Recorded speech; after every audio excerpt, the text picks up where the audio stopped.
Did you know that an entire city once demanded participation in evil so violently that God had to blind them all? This is the terrifying true story of Sodom's last night.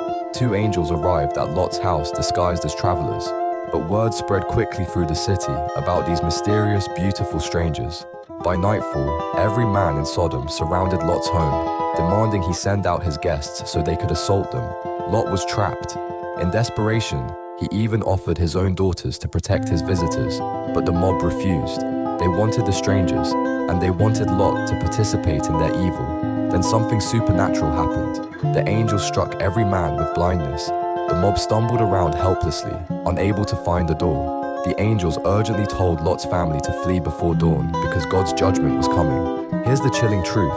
Evil societies don't just tolerate corruption, they eventually demand everyone participate.